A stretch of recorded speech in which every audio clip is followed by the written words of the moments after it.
মা শারদা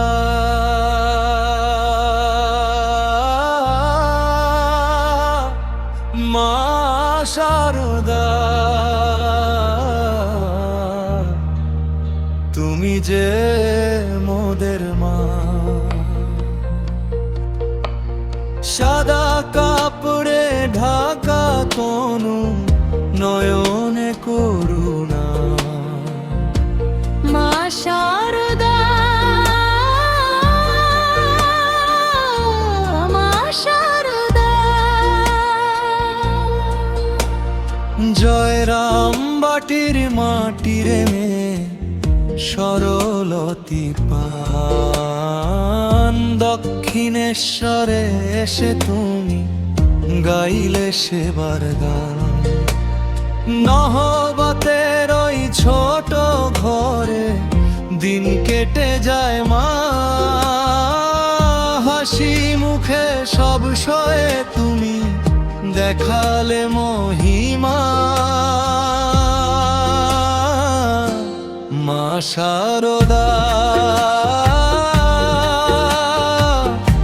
মা শারদা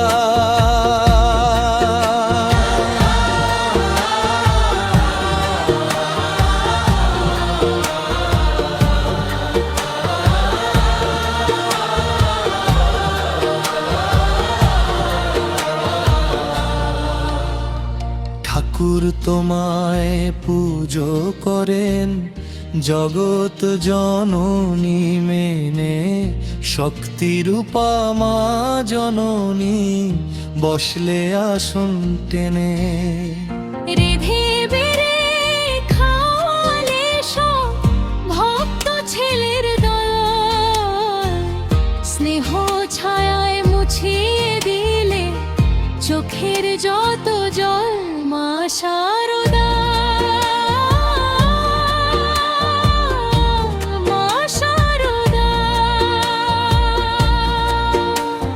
ডাকলে কাছে আমজাদকে যেমন ডাকো শরৎকে, ভেদাভেদ তো রাখো নিমা এই ধরনীর বুকে।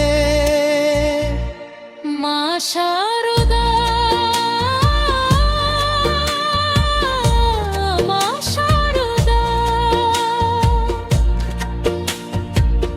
মন্ত্র দিলে সবার তরে জুড়াতে দহন।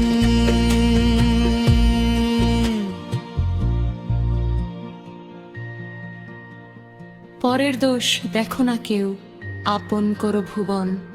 গানের ভাবার্থ প্রথমে এখানে মায়ের বাথিক রূপের বর্ণনা দেওয়া হয়েছে। তিনি সাদা শাড়ি পরিহিতা, অত্যন্ত সাধারণ, কিন্তু তার চোখে অপার করুণা। তৃতীয়তে তার জন্মস্থান জয়রামবাটি এবং পরবর্তীতে দক্ষিণেশ্বরে। নহবতের ছোট ঘরে অত্যন্ত কষ্টে থেকেও হাসি মুখে ঠাকুরের সেবা করার কথা বলা হয়েছে।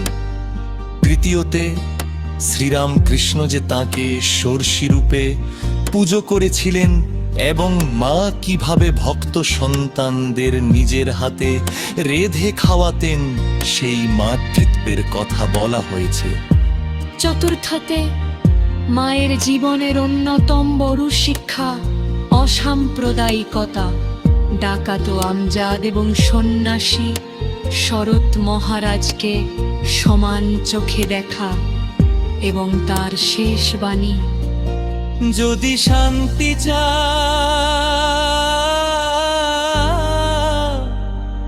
কারো দোষ দেখো না।